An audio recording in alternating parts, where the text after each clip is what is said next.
صبحت بخیر آقای من، آقای دلتنگی.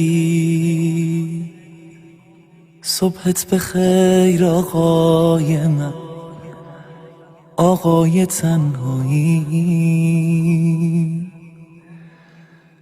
من دور افتادم ازت اما تو نزدیکی.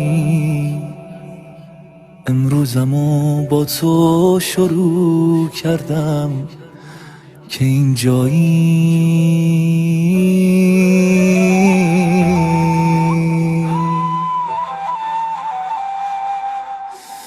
گناه من به انتظار تو نشست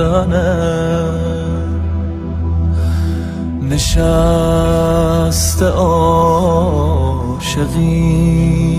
گناه عشق رفتنه.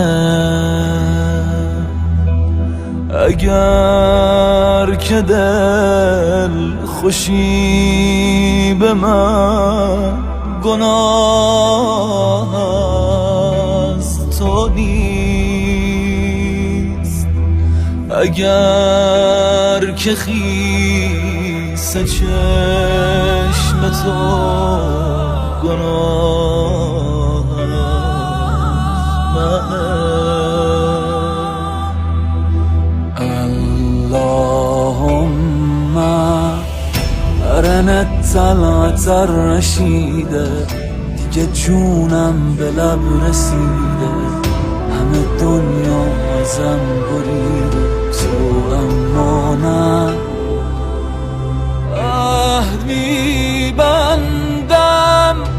دیگه عشقاتو در نیارم، ولی سخت دووم بیارم، توی عشق تو کم میذارم، تو اما نه.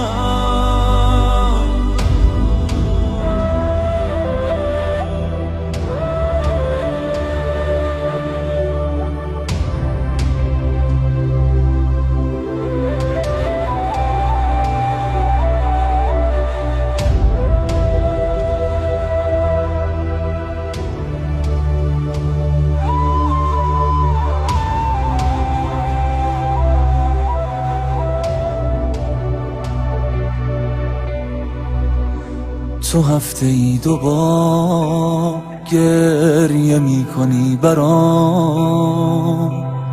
تو هفته ای 2 بار توبه می کنی به جان. تو منتظر تر